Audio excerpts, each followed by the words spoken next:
Ahí deberían estar viendo mi presentación. Muy bien. Bueno, muy buenos días a todos. Muchas gracias por la invitación a este encuentro nacional de astronomía en Venezuela en su formato virtual. En aras del tiempo, pues voy a comenzar de una vez con esta charla que trata sobre los descubrimientos más interesantes que se han obtenido en poco más de una década de datos del satélite astrométrico Gaia. Gaia es un observatorio espacial de la Agencia Espacial Europea dedicado principalmente a la medición de parámetros astrométricos, posiciones alfa-delta, paralajes y movimientos propios, pero además también incluye fotometría en una banda, la banda G, una banda ancha, cubriendo desde estrellas tan brillantes como magnitud 3 hasta magnitud 21. También hizo fotometría en unas bandas más angostas, las bandas B y R, por lo tanto midió colores B-R, y también hay espectroscopía de baja resolución para un subconjunto bastante más pequeño de los datos. Gaia es la sucesora de la misión IPARCO y que estuvo tomando datos más o menos desde el año 89 al 93, y precisamente 10 años después de que terminó IPARCO se lanzó Gaia, que ha estado trabajando desde entonces y va a terminar de tomar datos el año que viene. Eso es simplemente porque se le acaba el propelente de gas frío que se usa para apuntar los telescopios. Tiene que ser con una precisión de microsegundos de algo. A modo muy global, Gaia ha medido posiciones para 1.8 millardos, no 1.8 mil millones de estrellas, lo que representa más o menos el 1% del contenido estelar que estimamos tiene la Vía Láctea. En este primer resumen global de lo que se ha medido, ya mencioné el 1.8 millardos de posiciones y brillos en la banda G, casi 1.5 millardos de paralajes y movimientos propios, y también más o menos el mismo número de magnitudes azules y rojas. Ven que los números no coinciden exactamente porque siempre hay algunas estrellas que tienen algunos datos pero no otros. Y destaca también 1.6 millones de fuentes extragalácticas identificadas. La primera idea de Gaia, por supuesto, vino justo después de terminar IPARCO, y el nombre de Gaia originalmente significaba Interferómetro Astrométrico Global para la Astrofísica, porque esa era la técnica que originalmente se planeó para usar en la nave espacial. El método de trabajo evolucionó al hacer más estudios. El acrónimo ya no describía técnicamente lo que hace el satélite, pero se mantuvo simplemente por una cuestión de continuidad. Luego del lanzamiento en 2013 ha habido varias publicaciones de catálogos de datos que se llaman data release. Hubo un primer data release en septiembre del 2016, el segundo ocurrió 2 años más tarde, hubo un data release temprano, parcial, en el año 2020, el data release más reciente, el tercero, ya con todos sus catálogos, porque Gaia produce un catálogo astrométrico más algunos catálogos adicionales.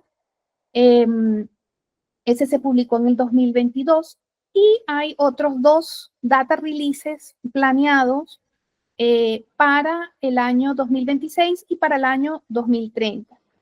Y esto es basado con todos los más de 10 años, al final van a ser 12 años de datos, desde el 2013 hasta el 2025, que deja de hacer observaciones el satélite. Ahora, cuando nosotros observamos una estrella simple, una estrella solitaria, a lo largo del tiempo, nosotros vamos a distinguir que ella tiene una posición y que además describe un movimiento oscilante y continuo en el cielo, que es el resultado de 2 cosas: su movimiento propio en el espacio, más una oscilación anual causada por la órbita, en este caso de Gaia, alrededor, que va acompañando a la Tierra desde el punto de Lagrange L2. Estos cambios de posición, producto especialmente del aparalaje, son muy sutiles, son realmente muy pequeños, son típicamente de milisegundos a microsegundos de arco, o sea, de milésimas a millonésimas de segundos de arco. A la derecha en esta imagen ustedes pueden ver, para comparación, una medición de paralaje de una enana marrón cercana que está como a unos 55 parsecs. Y esa medición de paralaje, ven las posiciones a lo largo de más o menos un año y medio y cómo se ajusta una oscilación de este paralaje observada desde tierra. Y en la escala de los ejes, en el eje vertical y horizontal, son de milisegundos de arcos, y aquí estamos viendo que el cambio de posición en la estrella por efecto del aparalaje da del orden de unos 10 a 50 milisegundos de arco. Sin embargo, en la mayoría de las estrellas que se miden, en el caso de Gaia, estas variaciones son de mili y hasta de micro, pero Gaia solamente tiene la posibilidad de medir fracciones de milisegundos de arco. La paralaje es esta desviación, esta oscilación que se ve producto de precisamente la rotación de la Tierra o el movimiento de la Tierra, en este caso de Gaia, siguiendo a la Tierra a medida que se mueve en su órbita alrededor del Sol. Vamos a ver si me funciona la animación. Aquí está, muy bien. Ahí deberían estar viendo la animación de las estrellas oscilando, muy exagerada esta animación acá, de precisamente este desplazamiento aparente, porque en realidad Gaia está observando la estrella a lo largo del tiempo desde distintas posiciones alrededor del Sol. Esta oscilación es usada para inferir la distancia a las estrellas. Entonces, el efecto del aparalaje depende numéricamente, digamos, de la latitud y la longitud eclíptica, lambda y beta, de la estrella. Una estrella que está ubicada, por ejemplo, justo sobre la eclíptica, exactamente sobre la eclíptica, nosotros la vamos a ver oscilando simplemente a lo largo de una línea horizontal. Pero a medida que esa estrella se aleja de la eclíptica, una estrella que esté a una latitud eclíptica intermedia, por efecto del movimiento alrededor del Sol del satélite, lo que va a ocurrir es que esa estrella a lo largo del año va a describir lo que se llama una elipse paraláctica. Allí pueden ver las ecuaciones que describen esa elipse en función de las coordenadas eclípticas. Y el semieje mayor y el semieje menor, el tamaño de esa elipse paraláctica, depende tanto de beta, que es la latitud eclíptica de la estrella, como de la distancia o de la paralaje. Es decir, que la estrella, mientras más cerca está, más grande va a ser esa elipse, mientras más lejos está, más pequeña va a ser esa elipse, como lo ilustra la figura que ven allí a la derecha. La paralaje se denota con la letra pi minúscula cursiva, que es esta letra que ven allí, que parece como una omega con una rayita encima, pero esta es la letra pi minúscula cursiva. Entonces, vamos a ver acá también en esta simulación, precisamente lo que estoy relatando de cómo Gaia va acompañando la Tierra y va a observar el efecto de la paralaje sobre la estrella que vemos arriba al fondo. Y a la derecha, la vista desde Gaia, precisamente una estrella que esté muy cercana, como la que está marcada en el círculo, va a seguir una gran elipse, mientras que estrellas que están mucho más lejos van a seguir elipses más pequeñas. Esta es una simulación exagerada, pero porque efectivamente estas elipses son, como ya mencioné, de tamaños de típicamente milisegundos de arco. Uno por trigonometría básica puede obtener la relación entre la distancia d, por ejemplo, en kiloparsec, y la paralaje en milisegundos de arco. Las paralajes son críticas y es la información más crítica que nos ha dado Gaia para muchísimas estrellas, porque esta permite la calibración absoluta de todas las cantidades físicas relevantes de los cuerpos celestes. Estamos hablando de la masa, de su luminosidad intrínseca, de lo que realmente está emitiendo esa estrella, por ejemplo, el radio de las estrellas también, o sus temperaturas superficiales, a través de distintas ecuaciones como las leyes de Kepler, la ecuación de Poisson, o por ejemplo, el utilizar las binarias eclipsantes para, en función del tiempo del tránsito, saber cuál es el radio de la estrella que eclipsa una a la otra. Para todas estas calibraciones absolutas, nosotros necesitamos saber la distancia. Y la única manera directa de tener la distancia es a través de paralaje. Todas las demás mediciones de distancia que se hacen en astronomía, que no tengan que ver con la paralaje, ya son indirectas y de hecho se calibran con las paralajes de los objetos más cercanos. Y nosotros hemos tenido ya problemas con estas paralajes, con unas estrellas tan conocidas como las Pléyades. Cuando Hipparcos hizo medición de paralajes de las estrellas de las Pléyades, resulta que obtuvo una distancia bastante más pequeña, que pueden ver en el gráfico a la derecha. La mayoría de las mediciones directas e indirectas de las Pléyades las situaban más o menos a 135 parsecs, e Hipparcos, por un problema finalmente que se determinó que era de una desviación local en la solución que generó Hipparcos las colocaba a 120 parsecs. Entonces, esto resultó un problema por varios años, porque entonces, si las Pléyades estaban realmente más cerca de lo que pensábamos, entonces todas las demás calibraciones se arrastraban con ese nuevo resultado. Esto afortunadamente se resolvió con Gaia DR1 y ahora estamos ya todos tranquilos de que las Pléyades están en distintos métodos de distancia, directos e indirectos, todos producen básicamente la misma distancia dentro de los rangos de error propios de los distintos métodos. Ahora, Hipparcos observó unas 120.000 estrellas y Gaia ya he mencionado que ha observado 1.8 millardos. Entonces, las diferencias en el diagrama HR, como pueden ver acá, pues son impresionantes. Uno puede ver cómo las secuencias, la secuencia principal, las gigantes rojas y las enanas blancas, que no se vieron con Hipparcos, las enanas blancas son muy débiles intrínsecamente, entonces no estaban al alcance de Hipparcos. Ahora con Gaia tenemos una muy buena secuencia, una muy buena muestra de las enanas blancas. Entonces, uno se da cuenta de los cambios, pero además es muy interesante compararlo con el primerísimo diagrama HR que hizo Russell en 1914, que es el que pueden ver a la izquierda.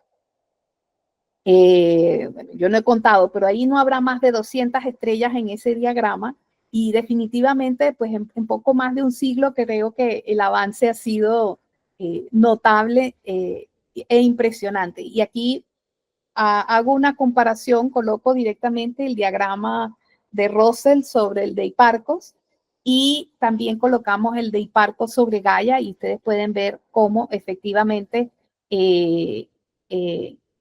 ahora tenemos muestras muchísimo más completas y más numerosas de estrellas ocupando distintas partes del diagrama HR, lo que nos da mucha más información sobre asuntos tan importantes como la evolución estelar. Ahora, en nuestra galaxia, en la Vía Láctea, además de estrellas, hay polvo, mucho polvo, sobre todo en el disco galáctico. Y esto, por supuesto, afecta el brillo que nosotros vemos de las estrellas, porque las oscurece. De hecho, si no se corrige por los efectos de enrojecimiento y de extinción, el diagrama color magnitud de Gaia tiene el aspecto que vemos a la izquierda. Es como tomar el diagrama HR y estirarlo hacia abajo y a la derecha, porque efectivamente lo que está ocurriendo es que el polvo hace a las estrellas más débiles, esa es la extinción, y las hace aparecer más rojas, porque extingue más la luz azul que la luz roja. Entonces finalmente las estrellas se enrojecen, pero en realidad no son tan rojas. Estos valores de extinción y enrojecimiento también fueron calculados por Gaia, precisamente para nosotros después poder construir un diagrama HR como el que ven a la derecha, que tiene las secuencias que nos dice la astrofísica que existe. En este mapa, por ejemplo, se muestra la extinción calculada en la banda G, y se identifican varias zonas de formación estelar, Cefeo, Fiuco, Cygnus, etcétera, que son zonas de formación estelar en el disco galáctico que se caracterizan precisamente porque tienen mucho polvo.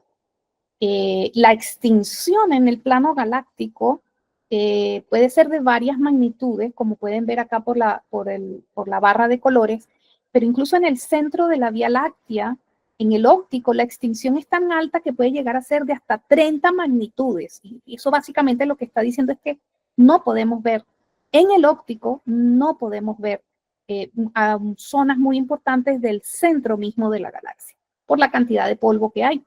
Esta extinción, por ejemplo, finalmente se traduce en una medida estimada de la densidad de polvo, que es precisamente la que vemos en este mapa y es uno de los resultados también muy importantes de Gaia, muy valiosos para nosotros. Entonces, en general, Gaia nos ha dado un mapa tridimensional de posiciones y además nos ha dado movimientos propios sobre la esfera celeste, el mapa más completo que tenemos de nuestra galaxia en la actualidad. También la mayor colección de propiedades físicas de las estrellas, luminosidades, temperatura efectiva, gravedad superficial, incluso mediciones de metalicidad para un subconjunto de ellas. Pero lo más importante también, en términos de la astrometría, es que nos ha dado lo que se llama un marco de referencia en el óptico.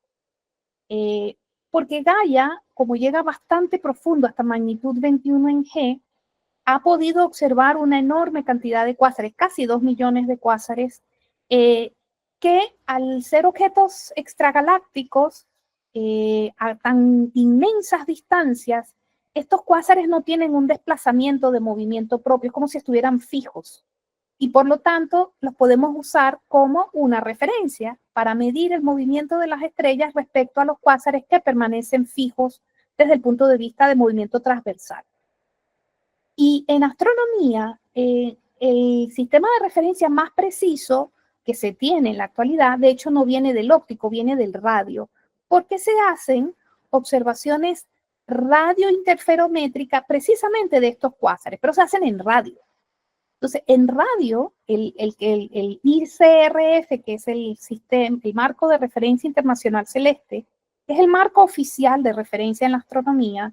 En realidad, solamente se observa, por así decirlo, en radio, pero en óptico siempre hemos tenido que acudir a galaxias externas que no tenían la misma precisión, hasta ahora que ya finalmente este marco, que es el ideal, el más preciso que tenemos, ha podido ser observado en el óptico por Gaia y ahora podemos enlazar, por así decirlo, este marco de referencia, haberlo visto en el radio, ahora también lo vemos en el óptico y podemos unir ambos sistemas.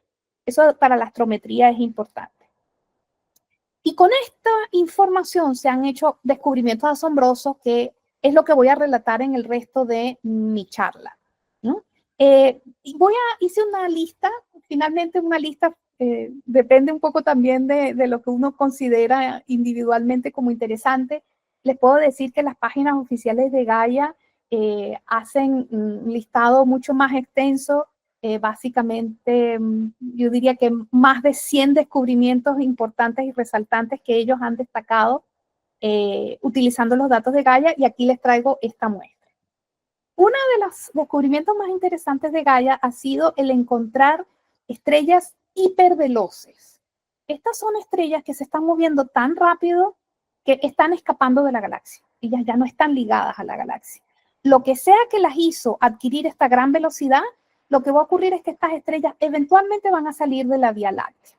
De lo que estamos viendo en esta gráfica, en el eje vertical, estamos viendo el exceso de velocidad por encima de la llamada velocidad de escape. En cualquier punto que uno se encuentre en la galaxia, uno va a encontrar que hay una velocidad de escape, que si uno la supera, uno va a escapar de la Vía Láctea. Entonces, en esta gráfica tenemos el exceso por encima de esa velocidad de escape para algunas estrellas, y en el eje horizontal una probabilidad que se asocia precisamente a si una probabilidad 0 de estar ligada significa que va a escapar, y una probabilidad 1 de estar ligada es que se queda en la Vía Láctea. Pero lo que estamos viendo es bastante simple, un poco ver la tendencia en el gráfico, que para las estrellas que superan el cero en esta gráfica son estrellas que están moviéndose a una velocidad superior a la velocidad de escape, por lo tanto la probabilidad de escapar es alta. Y de las cosas interesantes que ocurrió con Gaia es que encontraron demasiadas. Es decir, ellos esperaban encontrar tal vez una estrella hiperveloz porque son muy raras. Encontraron 20. Y además encontraron que de estas 20, 7 están escapando, pero 3 están cayendo. Ahora, cuando digo caer, es simplemente que van a atravesar la Vía Láctea y van a continuar. Entonces, esto, por supuesto, planteó la necesidad de buscar cuáles son los mecanismos que producen estas estrellas tan veloces.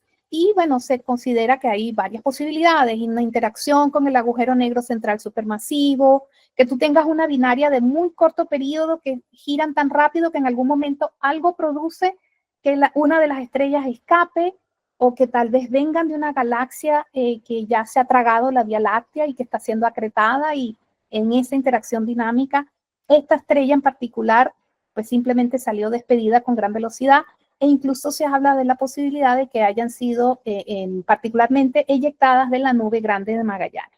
Entonces, este fue un descubrimiento bien interesante porque efectivamente hay bastantes más estrellas hiperveloces de las que se pensaba originalmente que podían existir. Y en este gráfico vemos los colores, y lo que sí se sabe de manera interesante es que prácticamente todas estas estrellas hiperveloces son masivas azules. No son estrellas, digamos, enanas, amarillas o rojas, no. Todas son masivas azules, y eso también da una idea del posible mecanismo que las genera, ¿no? Otro de los resultados interesantes de Gaia es encontrar agujeros negros. El primer agujero negro de Gaia, que se llama Gaia BH1, se obtuvo precisamente de un subproducto de Gaia, que es el catálogo de estrellas múltiples. O sea, la manera en que funciona esto es que Gaia, recuerdan el movimiento propio y la paralaje que yo mostraba para una estrella simple, una estrella sola. Es un movimiento lineal oscilatorio, pero que sigue una trayectoria lineal. Pero cualquier estrella cuyo movimiento no sea ese, es un movimiento perturbado. Y ese movimiento perturbado te sugiere que la estrella tiene una compañera que no siempre vas a poder ver.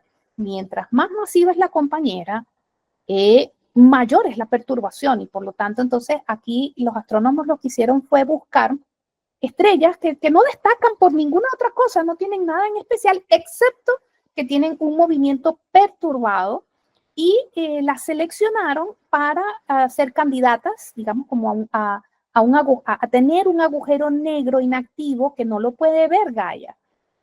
Lo que hicieron es que agarraron estas candidatas de movimiento perturbado y las observaron con otros telescopios mucho más potentes, primero para verificar ese movimiento perturbado y que este objeto perturbador no visible estaba allí, digamos que estaba produciendo ese movimiento perturbado, y finalmente pues se encontró por primera vez un agujero negro con los datos de Gaia, que es el que se ilustra en esta figura. Tiene poco más de 10 masas solares, pero además es muy peculiar en el sentido de que está muy cerca. Es un agujero negro que está apenas a 480 parsecs, justo en la vecindad solar. Entonces realmente es muy curioso en ese aspecto. Es el agujero negro estelar más cercano que conocemos hasta la fecha. Y en años posteriores Gaia encontró otros dos agujeros negros más, Gaia BH2 y BH3. A la izquierda vemos la imagen de la compañera visible de BH2. Esta compañera visible es una gigante roja de una masa solar y unos 7 radios solares. El agujero negro se estima que tiene una masa de 9 masas solares, y gira en una órbita bien excéntrica de una excentricidad de 0.5, pero están bastante lejos. Ambos están como a más allá de un kiloparsec de distancia. Y Gaia BH3, por otro lado, es un agujero negro bien pesado, 32 masas solares. Es el agujero negro estelar más pesado conocido en la Vía Láctea, y junto a Cygnus X1 es el único que supera las 10 masas solares. De acá no tenemos una imagen real de la estrella, sino una ilustración, una impresión artística de su compañera, que es también una gigante tipo G, pobre en metales. de 0.8 masas solares y unos 5 radios solares, y giran una a la otra más o menos en 11 años, con una excentricidad también muy alta, 0.7. Entonces, esta idea de la perturbación del movimiento de una estrella por la presencia de un compañero que no vemos, también funciona para perturbadores mucho más pequeños, incluso del tamaño de un exoplaneta. Acá yo muestro una ilustración de el movimiento perturbado, que ya no es esta elipse suave, sino que tiene como unos pequeños cortes y unas pequeñas desviaciones. Y este es el caso de una simulación de una estrella que está a 50 parsecs, lo cual es bastante cercano, con un movimiento propio de 50 milisegundos de arco por año, que también es un movimiento propio importante, pero que tiene un planeta que es de unas 15 veces la masa de Júpiter y tiene sigue una órbita bastante excéntrica de 0.2, a una distancia de 0.6 unidades astronómicas. Entonces, estas perturbaciones son realmente muy pequeñas y especialmente con un exoplaneta es difícil de ver porque el exoplaneta pues, no tiene tanta masa. Sin embargo, Gaia lo ha logrado también. Y con Gaia, para hacer esto, lo que se hizo fue unir datos de Gaia con Hiparcos. Se creó un catálogo que se llama el Catálogo de Aceleraciones Hiparcos Gaia. Se unieron, entonces se buscaron las estrellas de Hiparcos. Recuerden que Hiparcos solamente veía estrellas brillantes, entonces solamente se puede hacer con las estrellas de Hiparcos que también salían en Gaia. Y se recopilaron todos los datos para 25 años. Y se compararon las posiciones para ver cuáles de estas estrellas mostraban un movimiento perturbado de nuevo, para hacerle seguimiento con telescopios más profundos, y en este caso con el Subaru, que es el que se muestra allí en esta imagen. Y el resultado de esto ha sido varios exoplanetas, y de hecho con Subaru se obtuvo la imagen directa del exoplaneta, que es la que ustedes ven en este recuadro azul en el centro abajo. Esta es la imagen generada por el telescopio Subaru de la estrella HIP 99770. La estrella está cubierta para evitar el brillo intenso de la estrella, y lo que vemos en el círculo es la imagen directa del exoplaneta que acompaña a esta estrella. Entonces, la encontró por su leve perturbación en el movimiento esperado, y se confirmó la presencia de este exoplaneta con la imagen ya directa generada por el telescopio Subaru. Vemos que es un exoplaneta de unas 16 veces la masa de Júpiter, aunque tiene prácticamente el mismo tamaño. Sin embargo, es 10 veces más caliente, ¿no? Porque está bastante más cerca de su estrella, perdón, que Júpiter del Sol. Entonces, este es uno de varios exoplanetas que ya han sido descubiertos por Gaia. Otra de las pruebas interesantes, los resultados más interesantes que ha generado Gaia ha sido el de confirmar una vez más la teoría de la relatividad. Muchos hemos escuchado sobre el efecto de la deflexión relativista de la luz cuando la luz de una estrella pasa cerca de un objeto con gravedad suficientemente intensa. Es lo que ilustra la figura a la izquierda precisamente de la primera prueba, la primera demostración observacional de la relatividad que se hizo con un eclipse, aprovechando que el Sol es oscurecido por la Luna y midiendo la posición de las estrellas que por casualidad están muy cerca del limbo solar durante el eclipse. La imagen del centro es de hecho una placa fotográfica del eclipse de 1919, y lo que ustedes van a ver allí, además de la imagen del eclipse, ustedes van a ver apenas se ven algunas estrellitas marcadas con números, y van a ver unas flechitas de color morado o púrpura que corresponde a la deflexión relativista de la posición observada de las estrellas aumentada 320 veces. Es decir, la deflexión realmente es 300 veces más pequeña de lo que se muestra acá.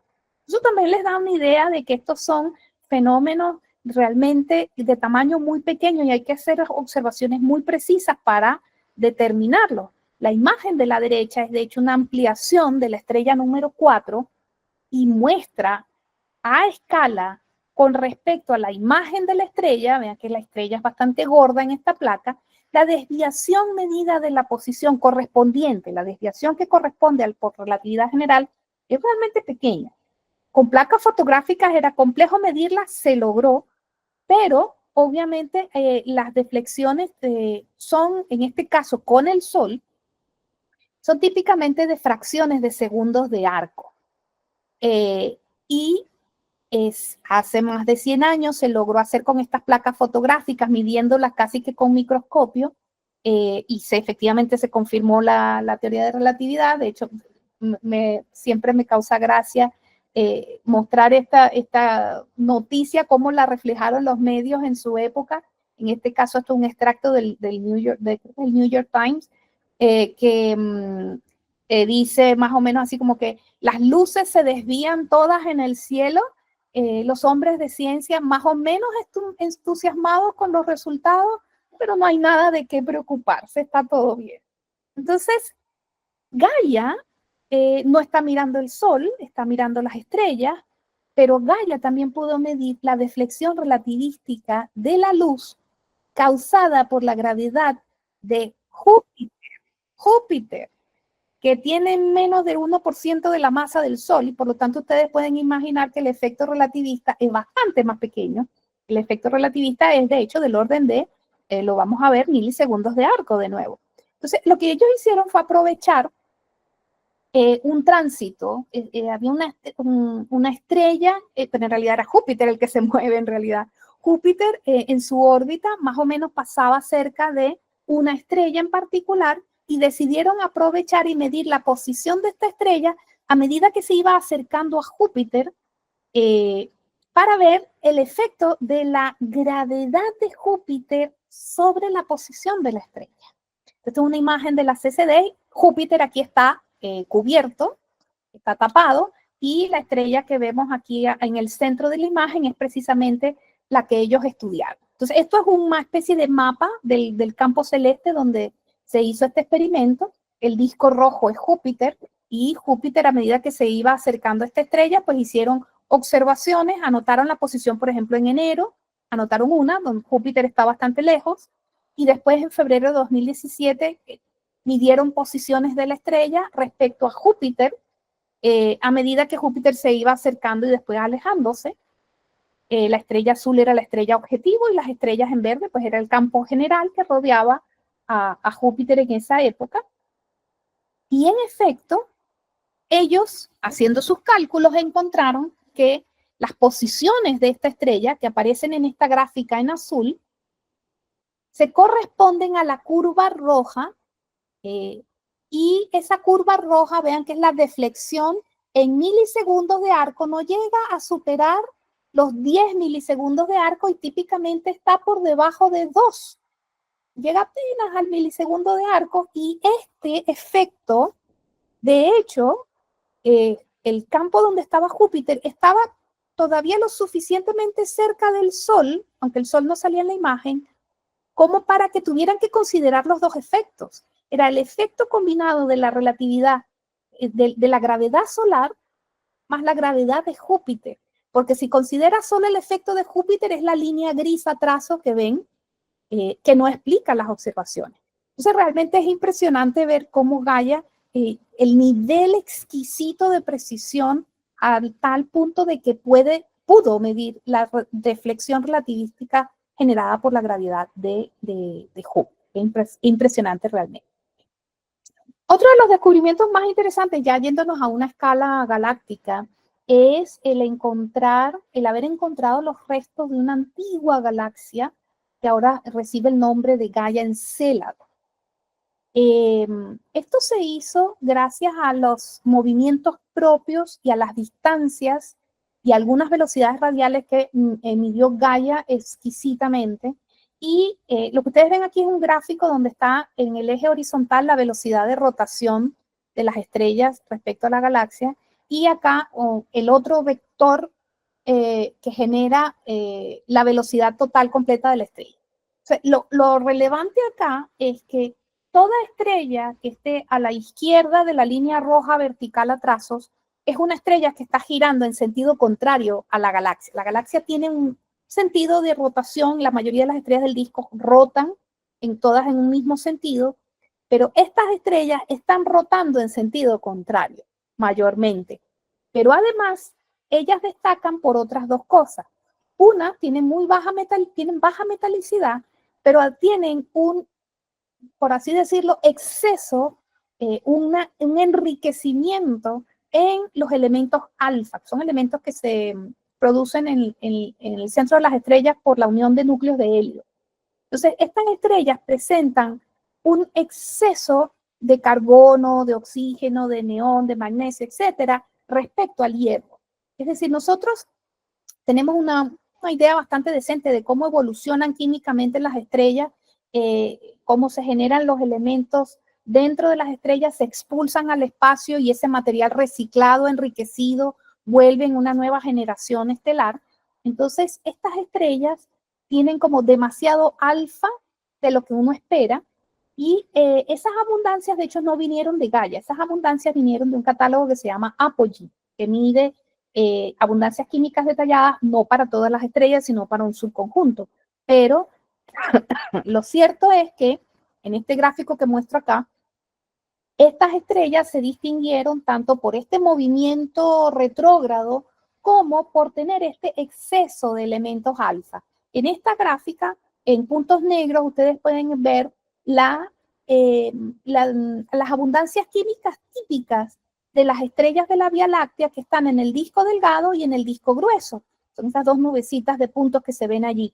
Entonces, las estrellas del disco que se han formado de gas enriquecido tienen una metalicidad solar, que es un valor que allí en esta gráfica se expresa como Fe sobre H entre corchetes igual a 0. Esa es la metalicidad solar, típica metalicidad de las estrellas del disco. Y como las estrellas del disco viejos, del disco grueso, pero son un poco más viejas, ellas tienen un poquito más de elementos alfa, pero finalmente estas estrellas que rotan en sentido opuesto son no solamente significativamente más pobres en metales, sino que además tienen este como exceso de elementos alfa. Bueno, entonces estas estrellas resultaron ser parte de una antigua galaxia que se fusionó con la Vía Láctea.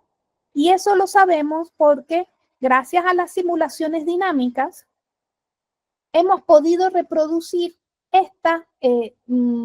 sus velocidades actuales. Acá vemos cómo Gaia Encélado se piensa que llegó casi paralela al disco, pero después se desmoronó por las acciones de la gravedad de la Vía Láctea, se producen unas colas de marea y finalmente pues queda allí atravesando toda la Vía Láctea, más o menos en un volumen bastante importante, pero rotando en sentido opuesto. Y efectivamente pensamos que esta es la explicación para este gran conjunto de estrellas que tiene una distribución química distinta a la de la Vía Láctea, porque la simulación a la derecha más o menos reproduce decentemente lo que nosotros vemos de estas estrellas al día de hoy. Esta es una galaxia antigua que se habría fusionado con la Vía Láctea hace unos 10.000 millones de años, hace unos 10 gigaños. Otro resultado muy bonito de Gaia se refiere a la rotación de las nubes de Magallanes. Y este es un mapa que se construyó precisamente tanto a partir de la fotometría como del movimiento propio combinado de todas las estrellas, que aquí lo pueden ver como una especie de textura sobre esta imagen. Y es básicamente la huella de las estrellas del disco de la nube grande de Magallanes que está rotando más o menos aquí en la imagen en el sentido de las agujas del reloj,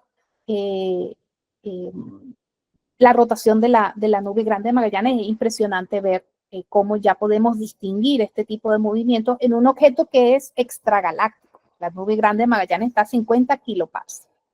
Aquí ya vemos una imagen más grande de la nube. Estos son todos datos de Gaia y el recuadro en rojo muestra dónde se pudo hacer el estudio de movimientos propios tan preciso para ver este patrón de movimiento.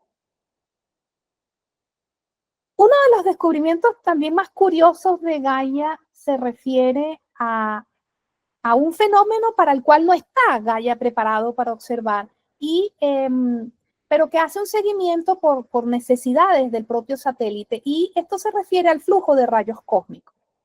Gaia no tiene detectores de partículas, pero, y muchos de los observadores acá están familiarizados con el efecto de los rayos cósmicos que producen unos píxeles calientes en la imagen. Estando en el espacio, el ambiente espacial es muy fuerte en este aspecto, y el hecho es que el flujo constante de radiación cósmica, más temprano que tarde, empieza a dañar los detectores. Entonces, para Gaia, en la misión Gaia, es importante tener una idea del flujo de rayos cósmicos, midiendo las huellas de ionización que dejan en las imágenes. Esto les permite hacer una cuantificación del flujo de rayos cósmicos y sus efectos sobre el detector. Lo que estamos viendo en esta imagen es precisamente, ustedes pueden ver una medida del flujo típico de los rayos cósmicos, que son estas curvitas que suben y bajan, pero más o menos están planas, excepto por un gran máximo, que corresponde precisamente a píxeles, un número de píxeles afectados por los rayos cósmicos. Entonces nosotros vemos que típicamente alrededor de unos entre 50 y 100 píxeles son afectados por rayos cósmicos, pero de repente en un momento hubo más de 300, 350 afectados. Y ese flujo inesperado vino de un estallido de rayos gamma, que es el GRB 22009A, que ocurrió el 9 de octubre del 2022. Entonces, Gaia entonces tiene esta posibilidad también de ver fenómenos en una longitud de onda enteramente ajena al óptico, que es donde está diseñada para trabajar. Y en particular ha detectado estallidos de rayos gamma y también llamaradas solares. Aquí en particular estamos viendo el mismo estallido de rayos gamma que mostré anteriormente. Hubo de hecho dos máximos asociados a este estallido de rayos gamma, y acá vemos una erupción solar. Y vemos de hecho particularmente la llamarada inicial como un evento muy corto, y después un incremento notable que duró por varias horas, una emisión prolongada de una llamarada solar de magnitud X 2.5, bastante importante. Entonces, muy curioso, por supuesto, ver que Gaia también tiene este tipo de capacidades para las cuales no estaba diseñada originalmente. Otro de los descubrimientos interesantes de Gaia son cuásares dobles. Estos no son lentes gravitacionales. Esta no es una imagen múltiple de un cuásar, no. Son dos cuásares o AGNs que están juntos. Son dos objetos diferentes, pero que están juntos. Gaia está diseñado para tener una resolución espectral de 0.7 segundos de arco. Todo lo que esté un poco más pegadito, más cercano, Gaia no los va a distinguir necesariamente, pero ocasionalmente detecta una separación, sobre todo si hay algún tipo de variabilidad fotométrica, que es precisamente lo que ocurre con los cuásares, con los AGNs. Ellos tienen una variación intrínseca de brillo. Entonces, Gaia ocasionalmente, porque Gaia observa todos los objetos muchas veces, él hace escaneos del cielo y típicamente observa todas las estrellas al menos típicamente 70 veces. Entonces, lo mismo va a ocurrir con los cuásares, con todo lo que observa. Entonces, lo que ocurre es que ocasionalmente él ve que hay una separación, que el objeto que antes parecía como uno solo se separa en dos. Entonces, esta capacidad le permite, con mucho análisis de imagen, detectar separaciones incluso inferiores a su separación nominal de 0.7, puede llegar a distinguir objetos separados hasta 0.15 segundos de arco. Entonces, lo que hicieron acá los astrónomos fue buscar aquellas observaciones que mostraban posibles sospechas de detecciones dobles o múltiples, unieron esto con fotometría de otros catálogos y finalmente hicieron seguimiento observacional con telescopios bastante más profundos, en este caso con el HST, con el telescopio espacial Hubble y con el gran telescopio binocular. Las imágenes de arriba son del Hubble, las de abajo son del telescopio binocular, precisamente de estas candidatas a cuásares dobles que ya han sido confirmadas, que son objetos extragalácticos a distancias cosmológicas y que son dos cuásares individuales. Este es también un descubrimiento muy interesante. Otra de las cosas que ha podido medir Gaia ha sido el futuro de nuestra galaxia, el de nuestra y de Andrómeda, que ya tiene un nombre en inglés que se llama Milcómeda y que yo he traducido acá libremente como Lactómeda, y es que con los datos de Gaia ya podemos determinar con bastante precisión el movimiento futuro de las galaxias del grupo local. Aquí vemos un gráfico, no están a escala las galaxias, pero sí el movimiento está bien representado en escala. Allí pueden ver la escala de 1 millón de años luz. La Vía Láctea actualmente se representa en azul, Andrómeda en rojo y el triángulo en verde. Las posiciones actuales son los círculos y vemos la trayectoria de acercamiento entre Andrómeda y la Vía Láctea.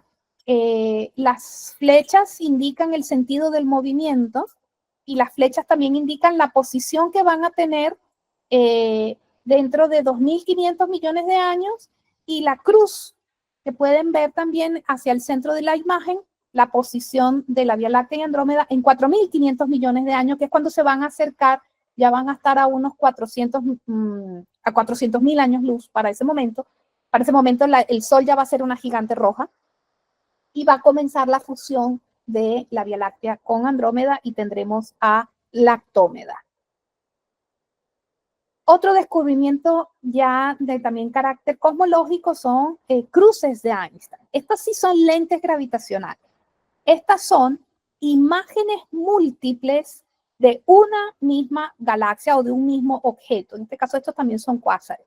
Entonces, hay una gran distribución de materia entre el cuásar y nosotros, y esa distribución de materia puede ser, típicamente es materia oscura, genera delante de, entre esa distribución de materia oscura y nosotros, genera imágenes múltiples del mismo objeto que está por detrás. Esto utilizó datos de Gaia y además hay herramientas de aprendizaje automático, de Machine Learning, para buscar estos múltiples puntos, estas pequeñas cruces de puntos alrededor de galaxias externas, y después, de nuevo, un seguimiento con otros telescopios para determinar y confirmar que son lentes gravitacionales. Las cruces de Einstein son muy raras. La relatividad viene de, bueno, las cruces de Einstein en particular fueron predichas en 1912, y la primera imagen de un cuásar doble, ni siquiera de una cruz, sino de un cuásar doble, se obtuvo fue en el año 79, y la primera cruz de Einstein observada fue en el año 85. Son muy raras, se han descubierto como unas 50, porque realmente es difícil encontrarlas. Y de hecho, estas 12 cruces de Einstein que encontró Gaia incrementó el número por un 25%. Estas imágenes que vemos acá son confirmaciones que vienen del telescopio Palomar, del Gemini Sur, del Keck en Mauna Kea, realmente telescopios profundos los que pueden lograr confirmar efectivamente la naturaleza extragaláctica de estos objetos, que no son 4 estrellitas que están juntas, sino que son efectivamente la misma imagen de un cuásar que está a distancias cosmológicas. Así que bueno, llevamos más de 10 años de operaciones de Gaia, y estos son apenas algunos números. Recuerdan que les hablé de 1.6 millones de fuentes extragalácticas identificadas. A eso ahora hay que agregar 4.8 millones de candidatas a galaxias externas, 800.000 binarias, más de 200 candidatos a exoplanetas, 3 agujeros negros confirmados, más de 150.000 objetos del sistema solar observados, y hablamos del trabajo de unas 450 personas desde 25 países y ya casi 130 tesis doctorales basadas en sus datos. Ahora, ¿viene algo después de Gaia? Sí, ya estamos pensando en la próxima generación de Gaia, que es en el cercano infrarrojo. Pero el lanzamiento previsto todavía falta, prácticamente faltan 20 años. El lanzamiento previsto está para el 2045. Y la idea es explorar las componentes que ahora no podemos ver de la Vía Láctea. Estamos hablando de observar en el infrarrojo para poder precisamente observar esas estrellas que ahora están ocultas. Hay una serie de retos técnicos. Los detectores todavía no están, la tecnología no está disponible al nivel de precisión que se requiere para esta misión, y por eso también en parte el tiempo que va a ser necesario para desarrollarla va a necesitar muchísimo dinero. Ya la Agencia Espacial Europea no se plantea Gaia Infrarrojo como una misión solamente europea, sino ya como una misión internacional en la que participen otras agencias espaciales, pero definitivamente es un tema importante que ya está incluido en su programa científico Voyage 2050. Entonces, bueno, esta es una lista muy breve de numerosos descubrimientos astronómicos con Gaia muy relevantes. Espero que haya cubierto una gran cantidad de intereses para todos ustedes y bueno, muchas gracias por la invitación.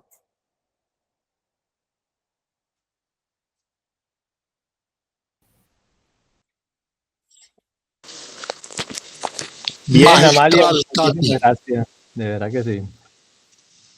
Si me da un chance, Jesús, no tenía a mano inicialmente el currículum de Catherine Vieira, PhD. Lo voy a leer ahorita para todos ustedes. Matemática y doctora en astronomía, profesora investigadora adscrita al Instituto de Astronomía y Ciencias Planetarias INST de la Universidad de Atacama, Chile. Desde sus inicios en la Asociación Larense de Astronomía ALDA, Barquisimeto, comenzó el camino de la investigación en astronomía. Estudió en la Universidad Centro Occidental Lisandro Alvarado, UCLA, Barquisimeto, doctorado en la Universidad de Yale. Investigador del Centro de Investigaciones de Astronomía SIDA. Se ha preocupado por la reducción de datos del catálogo astrofotográfico de la zona de San Fernando, realizado entre 1890 y 1918 al moderno sistema astrométrico Hipparcos. Ha participado en los equipos que descubrieron el estallido de rayos gamma denominado GRB 990308 y el planetoide transneptuniano 2000 EB 173. Más allá de los trabajos en equipo con responsabilidades compartidas, su interés sigue siendo la astrometría. Ha estudiado el movimiento propio de estrellas del tipo B, no supergigantes, en cúmulos abiertos en las nubes de Magallanes. Muchísimas gracias, Catherine, realmente. De verdad que es un lujo tenerte aquí con tremenda charla que ha suscitado muchos comentarios y mucho interés. De verdad que sí.